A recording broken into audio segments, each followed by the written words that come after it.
있는 저와 여러분들이 되기를 간절히 소망합니다. 우리 좌우에 계신 분들에게 이렇게 인사해 주시면 좋겠습니다. 주님이 승리하셨습니다. 이렇게 인사하시겠습니다.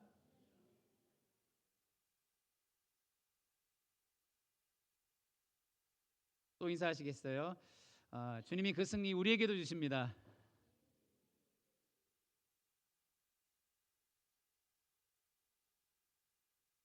네, 오늘 마태복음 이 4장 1절과 11절까지의 말씀을 통해서 오늘 마귀의 세 가지 시험이라는 제목으로 하나님 말씀 전하도록 하겠습니다.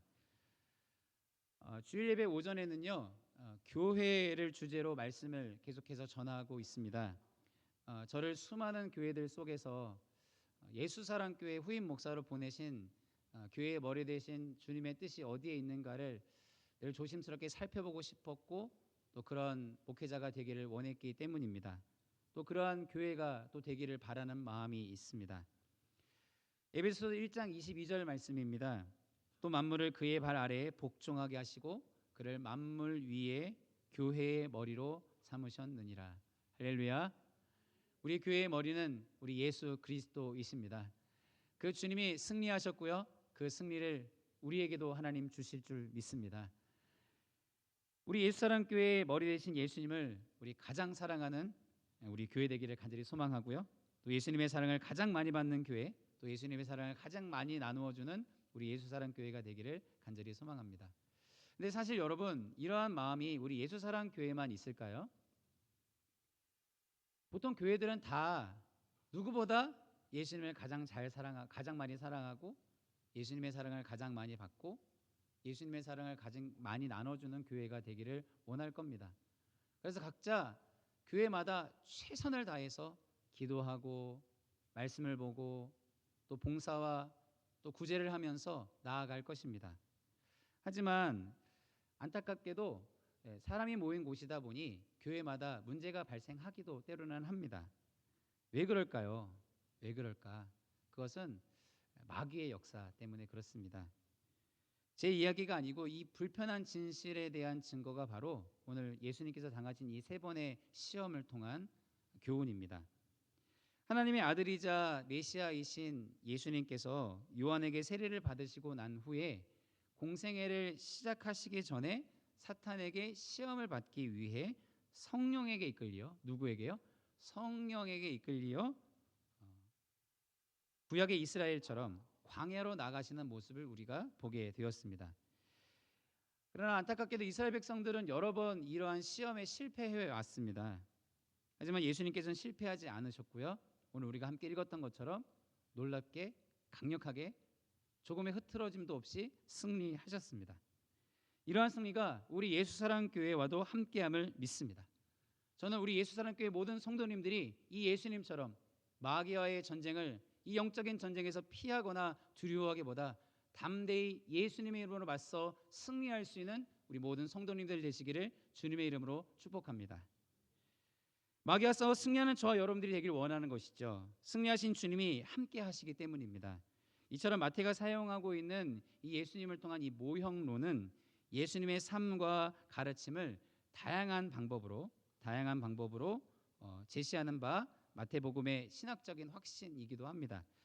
이 모형론이라는 말이 사실 어려운 말은 아니지만 여러분들이 조금 이해하시기를 돕기 위해서 좀 설명을 드리면, 구약 성경의 이 역사가, 이 진리가 그림자처럼 나타난 것이라고 해석을 하는 겁니다. 이 말도 어렵죠. 좀 더 이해하기 쉽게 설명을 드리면, 제가 지금 앞에 조명이 있고 사람이 있기 때문에 뒤에 그림자가 생깁니다. 근데 그림자가 실체가 아니라 그림자를 통해서 뭘 인식하게 되는 거죠? 실제적인 존재를 인식하게 되는 겁니다. 그 어떤 모형을 통해서 실제를 보게 되는 것이죠. 이것이 요나가 큰 물고기 뱃속에서 있었던 것 같이 인자도 밤낮 사흘 동안 땅 속에 있으리라 하셨던 이 마태복음 12장 40절에 나타주는 이 모형론의 예입니다. 이러한 모형론을 통해 마태는 예수님께서 이 구약에서 예언의 성취, 이 구약에서 수많이 예고하였던 그 예언의 성취라는 주제를 통해서 담아내려 했던 주제가 이 마태복음의 주제다라고 할 수 있습니다. 왜냐하면 이 마태복음을 듣는 대상들이 유대인들이었기 때문인데요. 유대인들에게는요, 구약 성경이 더 강력한 영향력을 주고 있었습니다. 그래서 그 구약을 배경으로 복음을 설명하려고 했던 마태의 의도였죠. 이러한 마태의 조치를 통해서 마태복음 독자들은 이어지는 이야기들 속에서 구약 성경과 관련된 요소에 주의를 기울이게 됩니다. 유명한 오늘 본문에 등장하는 이 마귀의 시험과 그 모든 시험을 이겨내신 예수님을 통해 주시는 깨달음이 무엇인지 하나하나 지금부터 살펴보려고 합니다. 오늘 교회의 머리이신 예수님께서 받으신 이 마귀의 시험, 성령의 전인 저희와 또 교회를 향한 마귀의 시험을 더 정확하게 구체적으로 표현해 주고 있는 본문이 있는데 요한일서 2장 16절입니다. 제가 읽어드리겠습니다. 이는 세상에 있는 모든 것이 육신의 정욕과 안목의 정욕과 이생의 자랑이니 다 아버지께로부터 온 것이 아니요 세상으로부터 온 것이라. 마귀는 이와 같은 세상으로부터 온 것들로 예수님을 3번 오늘 본문을 통해서 시험하고 있는 것을 우리가 함께 읽었습니다. 이 또한 이 예수님을 향한 공격일 뿐만 아니라 저와 여러분들을 향한 시험과 공격이기도 합니다. 적을 알아야 승리하는 것은 중요한 전술 중 하나라는 사실을 대부분 아실 것입니다. 마찬가지로 오늘 교회를 향한 이 마귀라는 적의 공격 방법을 잘 익히셔서 대비하여 승리할 수 있는 우리 예수사람교회가 되기를 간절히 소망합니다. 그러나 우리 성도님들의 가정 되시길 축복합니다. 우리 개개인이 되기를 바랍니다. 첫째, 예수님께서는 말씀으로 육신의 정욕을 이기셨습니다. 오늘 본문 1절과 4절을 통해서 우리가 발견하게 되는 것인데 예수님은 먼저 육신의 정욕의 시험으로 다가온 이 마귀의 시험을 말씀으로 이기셨던 것입니다. 오늘 본문은 어떤 단어로 시작하고 있는데요, 그때에라고 시작을 하고 있습니다. 이것은 마태복음에서 빈번히 사용되고 있는 연결사인데 분명히 이 시간적 혹은 논리적인 연결을 항상 의미하고 있는 부분은 아니지만 여기서는 논리적 순서를 나타내주는 표현으로 이 접속사가 이 연결사가 사용되고 있습니다. 즉 예수님께서 오늘 이 시험을 받으시는 장면 전에 제가 초대에 말씀드렸던 것처럼 먼저 하신 것이 있습니다. 그것은 바로 세례 요한을 통해서 세례를 받으시는 장면입니다.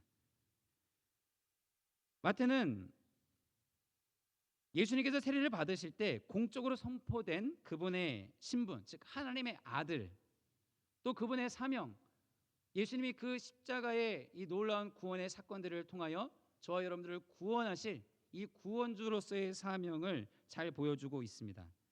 또 그것이 어떻게 실제적으로 드러나는가를 잘 보여주고 있는 내용이 이 그때에라는 이 연결사로 사용된 오늘 본문의 이 예수님이 시험 당하시는 내용이라고 생각하시면 되겠습니다.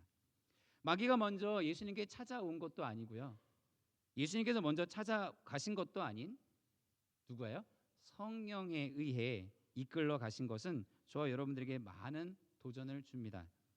물론 마귀는 마태복음에서 강력한 존재로 등장합니다. 마귀의 권위는 예수님에 의한 천국의 도래로 인해 하지만 위협을 받게 됩니다.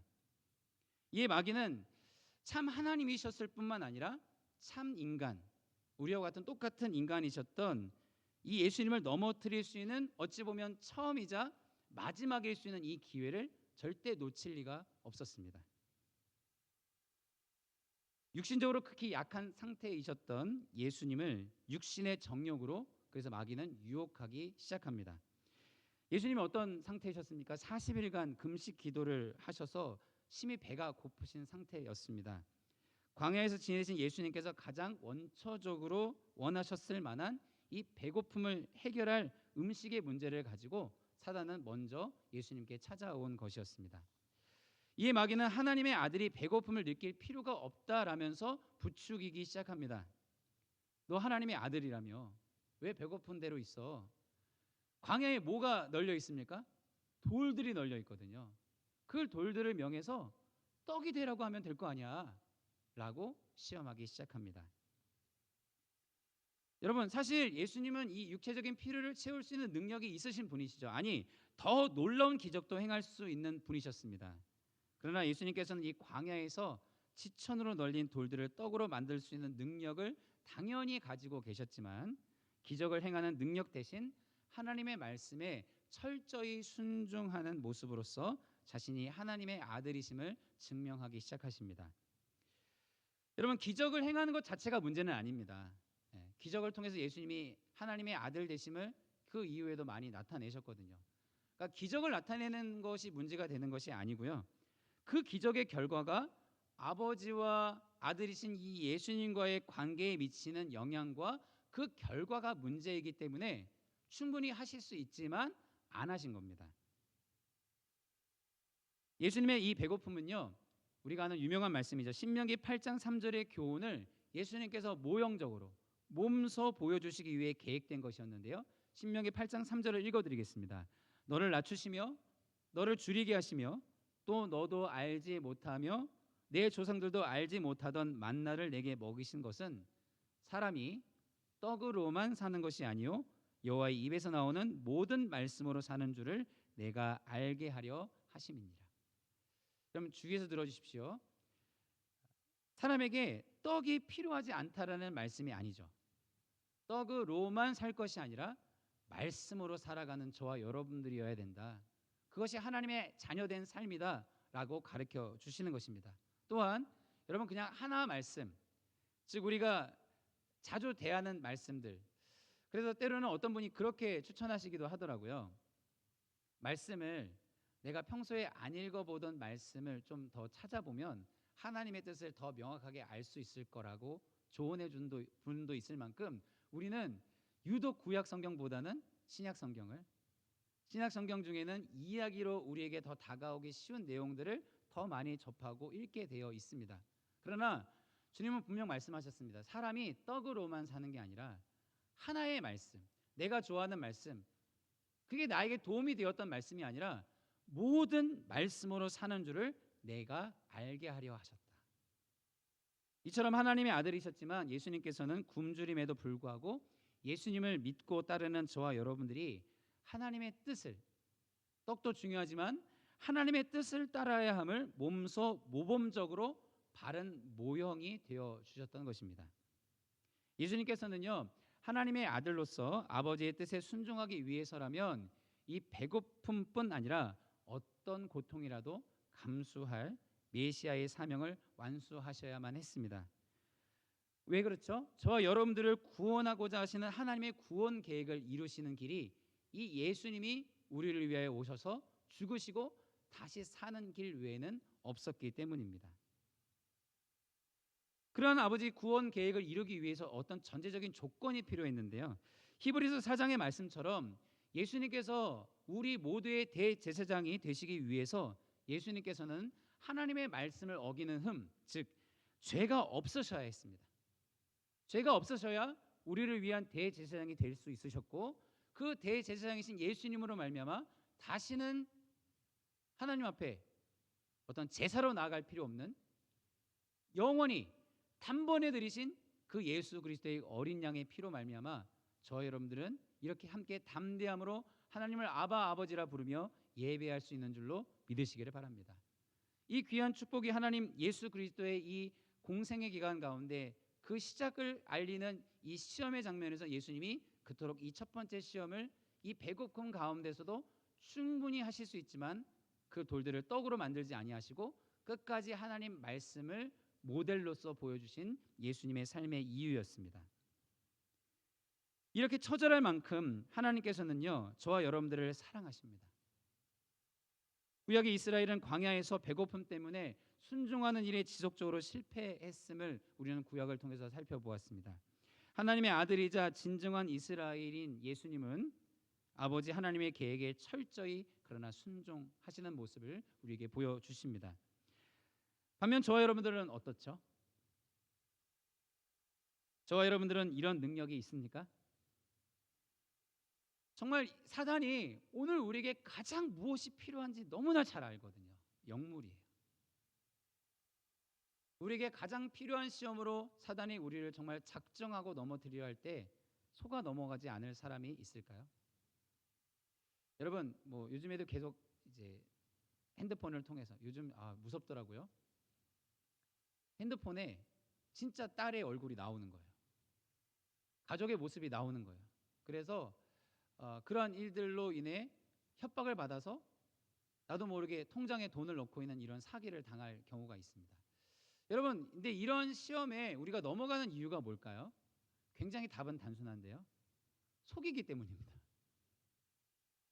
우리가 알 수 있었다면 이런 오늘도 여전히 벌어지고 있는 이 전세 사기뿐만 아니라 세상에 벌어지고 있는 이 수많은 문제와 어려움들을 우리가 알았다면 그 시험에 그 유혹에 넘어갈 리가 없잖아요. 그런데 누가 봐도 이거는 하면 좋은 거고 누가 봐도 이걸 하면 내게 더 유익이 된다라고 속이기 때문에 그것에 넘어가는 것입니다. 그러므로 여러분, 속이기로 작정한 이 영물인 이 사단이 우리에게 가장 필요한 것으로 적절한 그 타이밍에 다가온다면 그걸 피할 재간이 저와 여러분들에게는 안타깝지만 없습니다. 우리는 예수님의 시험을 감당할 만한 그런 믿음과 이 시험을 감당할 만한 능력이 저와 여러분들에게는 없습니다. 그러나 저와 여러분들이 승리하신 예수님을 믿을 때 그분을 바라보며 사람이 정말 떡으로만 사는 것이 아니라 하나님께서 주신 모든 말씀을 통해 저와 여러분들을 통해 이루고자 하시는 하나님의 뜻을 이루려고 저와 여러분들이 살아가기 시작할 때 이 마귀의 강력한 시험에도 하나님의 말씀에 순종할 수 있는 때를 따라 돕는 은혜를 하나님이 저와 여러분들에게 주실 줄로 믿습니다. 오늘 우리에게는 그런 능력이 없어요. 그러나 우리가 누구를 믿고요? 승리하신 예수님을 믿고 그 주님이 우리에게 모델로 보여주셨던 것처럼 한 사람은 떡으로만 사는 게 아니라 하나님의 말씀대로 살아야 진짜 진정한 복된 삶을 살아갈 수 있어라고 우리의 삶을 통해서 증명할 수 있는 그런 믿음의 삶을 저와 여러분들이 살아가기 시작할 때 사단의 유혹과 시험이 결코 저와 여러분들을 넘어뜨릴 수 없습니다. 왜냐하면 예수님이 함께 하시기 때문입니다. 예수님이 여러분들을 도와주십니다. 떡으로만 사는 것이 아니라 말씀으로 살아가려고 하는 믿음의 사람들을 하나님은 결코 내버려 두지 않으셨습니다. 그런 놀라운 하나님의 도우심과 그 시험을 이길 수 있게 만드시는 힘을 공급받을 수 있는 저와 여러분들이 되기를 간절히 소망합니다. 두 번째는 예수님은 말씀으로 이생의 자랑을 이기셨습니다. 둘째, 예수님은 말씀으로 이생의 자랑을 이기셨습니다. 오늘 본문 5절과 7절에 두 번째 시험이 등장하고 있는데요. 이 하나님의 아들이라는 정체성을 자기가 말하는 방법대로 증명하라고 마귀는 계속해서 예수님을 유혹하는 장면이 이어서 등장하고 있습니다. 여러분, 우리가 많이 놓치고 사는 것들 중 하나예요. 우리가 지난 한 주간 아니 오늘 마귀의 시험으로부터 이겼을 수 있습니다. 할렐루야, 감사하죠. 그런데 이겼을 수 있지만 내일을 장담할 수 없는 게 저와 여러분들이라는 것입니다. 여러분, 엘리사를 기억해 보세요. 능력의 종이 한 사람의 말에 그냥 이렇게 사느니 죽는 게 낫습니다라고 할 만큼 철저하게 무너지는 모습을 우리는 성경을 통해 보았습니다. 사단은요 결코 호락호락하지 않습니다. 한번 이긴 것으로 끝내는 것이 아니라 넘어질 때까지 저와 여러분들을 향하여 시험하고 공격하는 것입니다. 성전 꼭대기에서 뛰어내려도 다치지 않는 기적을 행해서 자신의 존재를 드러내라는 이 이생의 자랑의 유혹을 사단은 두 번째 시험으로 예수님께 건네기 시작합니다. 이 성전 꼭대기는요, 이 성전 건물들 가운데 외부로 돌출된 부분을 일컫는 표현인데 성전의 주요 건물 높이는 대략 55m 정도였다고 합니다.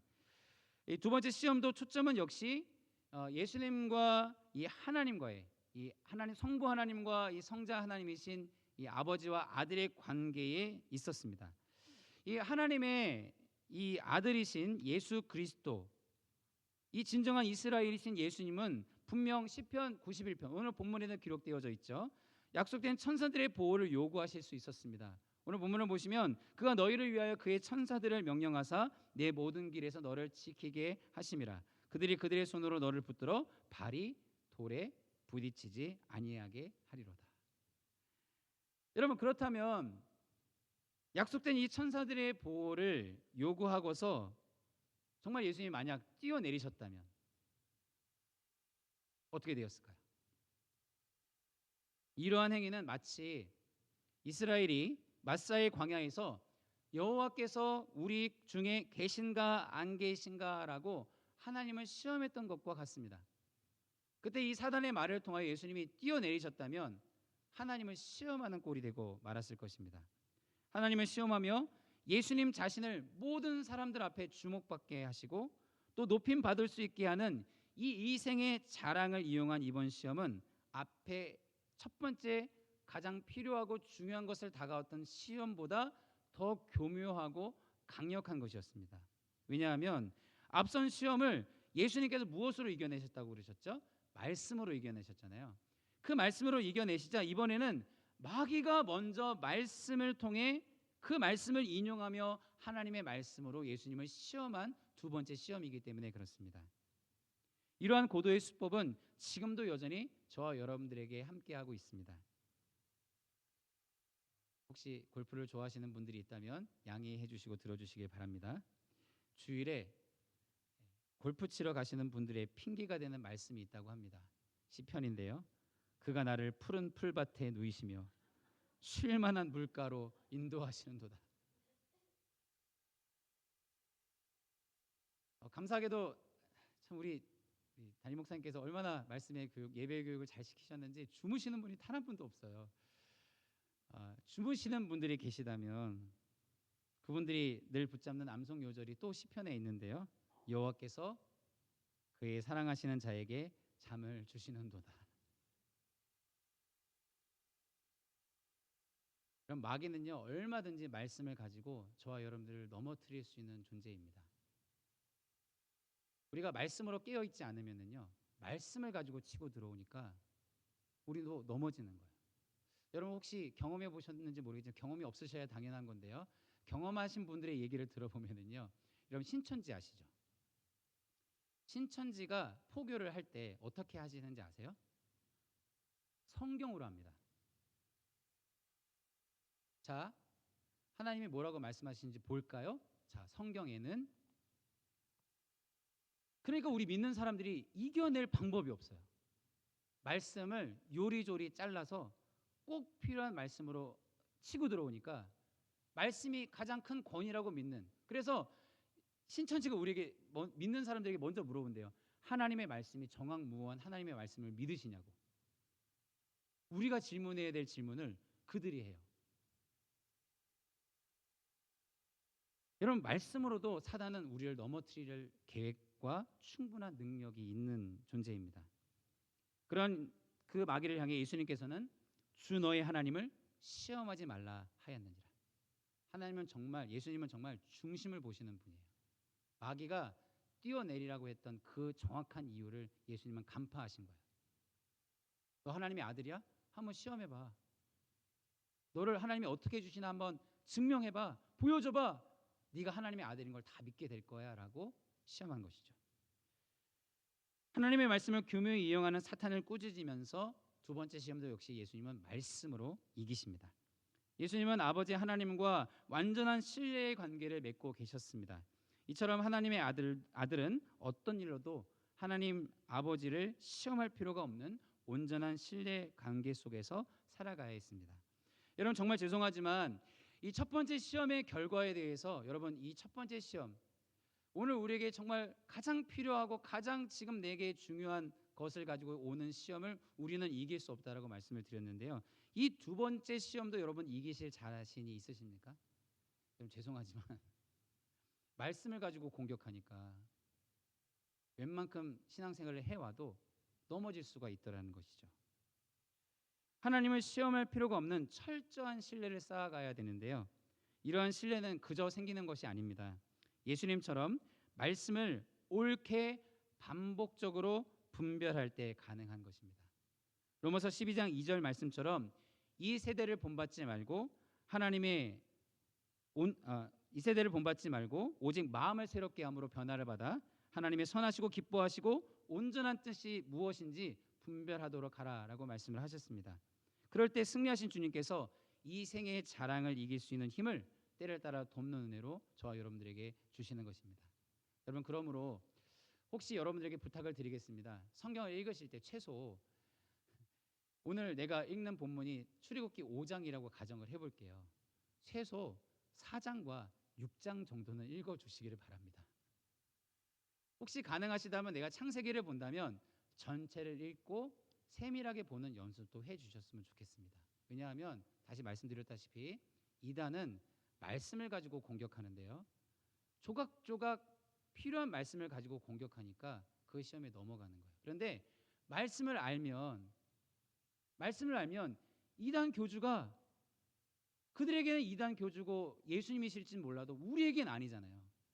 성경을 보면 예수님이 다시 오시면 모두가 알게 될 거라고 말씀을 하셨는데, 그 조각조각 있는 말씀을 가지고 다가오니 우리가 넘어지는 것처럼, 여러분 가능하다면 성경을 여러분 통전적으로 보실 뿐만 아니라 깊이 볼 수 있는 훈련을 할 수 있는 저와 여러분들이 되기를 원합니다.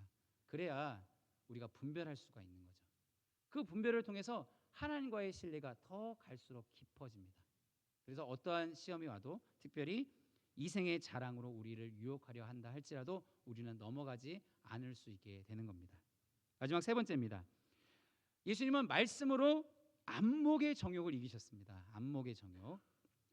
더욱 노골적인 시험이 예수님께 오늘 주어지고 있는데요, 예수님께서 이 땅에 오신 여러 이유들 중 하나는 바로 마귀의 세력을 물리치시기 위한 것입니다. 제 이야기가 아니고 요한일서 3장 8절인데요, 죄를 짓는 자는 마귀에게 속하나니 마귀는 처음부터 범죄함이라.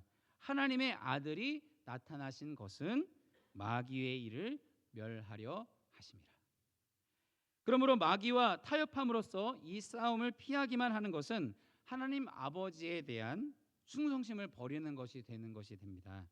마귀는 예수님의 이 충성심의 대상을 하나님으로부터 이제는 아주 노골적으로 자신에게로 바꾸려고 하고 있습니다. 예수님이 이 땅에 오신 목적 중 하나는 세상의 통치권을 취하는 것이기는 했지만, 그것을 이루는 과정과 방법은 철저하게 하나님의 뜻에 따르려 하셨던 것입니다. 하지만 마귀는 높은 산으로 예수님을 데리고 갑니다.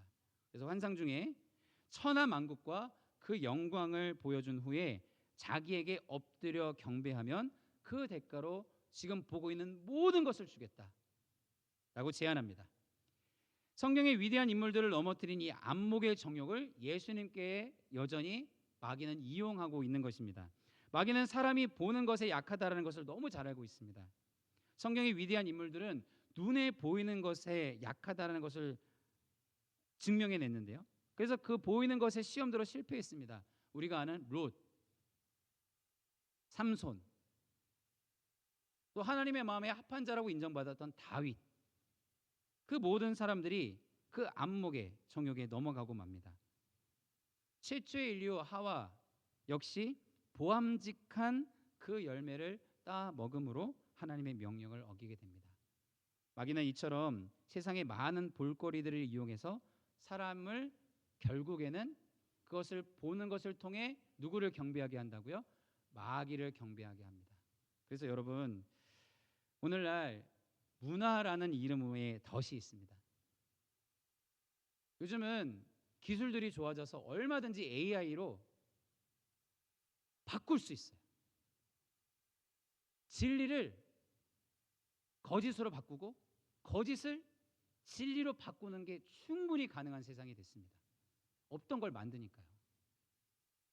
그러한 세상 속에서 우리가 너무나 무방비하게 그저 문화라는 이름 하에 우리를 그냥 내버려 둔다면 그 보암직한 것들이 언젠가는 저와 여러분들을 집어삼키고 누구를 경배하게 만든다고요? 마귀를 경배하게 만들려 하는 사단의 전략입니다. 영적 분별력을 구하지 않으면 안 되는 시간들을 여러분들 보내고 계십니다. 여러분, 기도하세요라고 얘기를 하지 않아도 여러분 오늘날 시대를 영적으로 분별하시는 분이 계시다면 기도가 절로 나온다라는 게 정답입니다. 여러분 좀 기도를 하셔야죠. 지금 시대가 어느 시대인데요라고 얘기를 해서 기도를 하시는 게 아니라 이 자리에 좀 영적인 분별을 하고 계신다면, 오늘날 이 시대를 볼 수 있는 말씀의 안경이 있으시다면 우리는 기도하지 않을 수 없는 거죠. 예수님께서 직면하신 이 시험은 목적을 이루시기 위해 불의하지만 손쉬운 길을 택하느냐 아니면 그 길을 단호하게 거부하느냐라는 문제이기도 했습니다. 이스라엘은 이러한 유혹에 반복해서 실패했습니다. 정치적 유익을 위해 하나님을 향한 충성심까지 언제나 손쉽게 팔아버릴 수 있었습니다.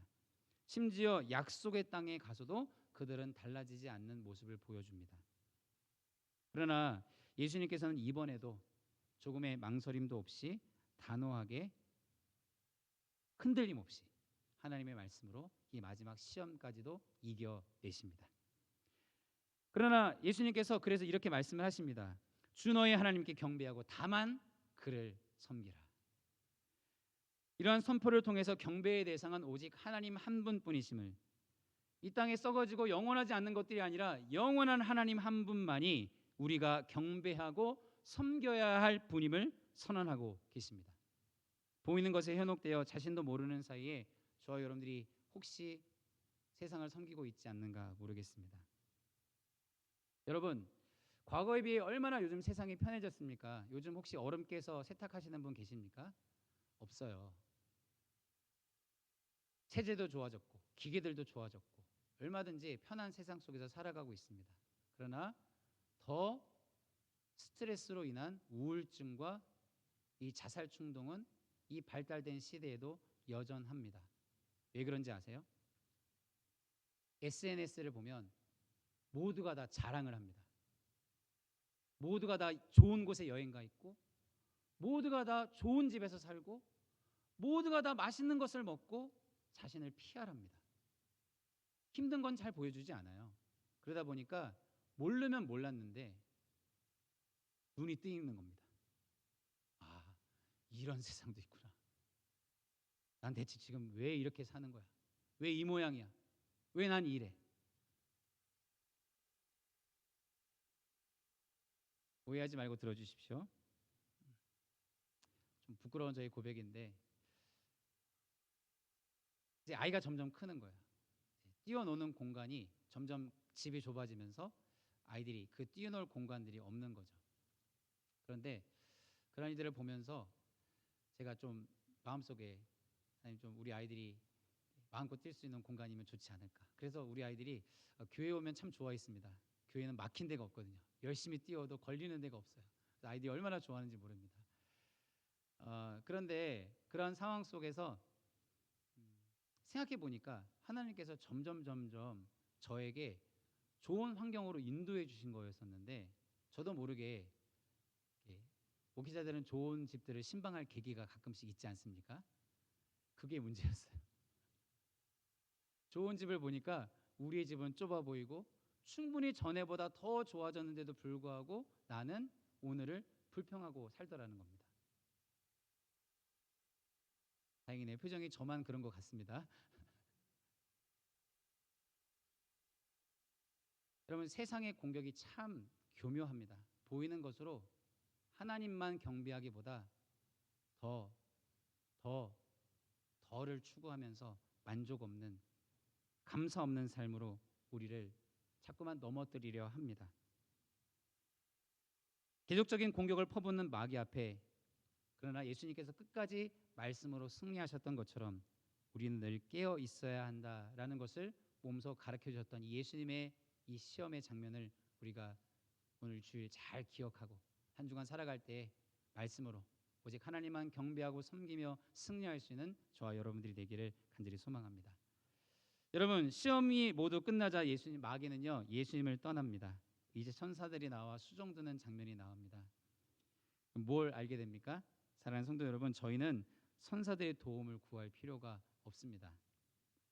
예수님처럼 말씀으로 승리하면, 예수님처럼 사람이 떡만으로 사는 것이 아니라 하나님의 말씀으로 사는 것이다라고 증명하기 시작하면 하나님은 여러분들에게 천사를 보내주십니다.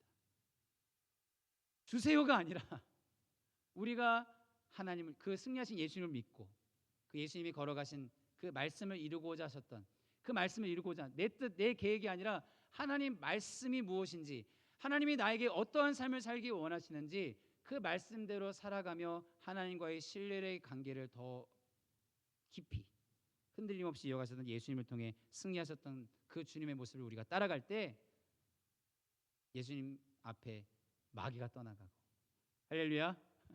여러분들의 삶에 마귀가 떠나가고, 할렐루야. 예수님의 보내신 천사가 수종드는 이 놀라운 축복이 저와 여러분들의 삶에 있기를 간절히 소망합니다. 오늘 이 마귀의 시험, 오늘 저와 여러분들의 개개인을 향한 시험입니다. 우리 가정을 향한 시험이며 우리 교회를 향한 시험입니다. 말씀으로 승리하며 주님께 영광 올리는 우리 예수사랑교회 되어지기를 간절히 소망합니다. 이 말씀을 기억하면서 우리 같이 은혜의 센터 211번 우리 반주 좀 부탁드리겠습니다. 우리 주를 찬양, 은혜의 센터 211번 주를 찬양 함께 찬양하시고 기도하도록 하겠습니다. 211번입니다.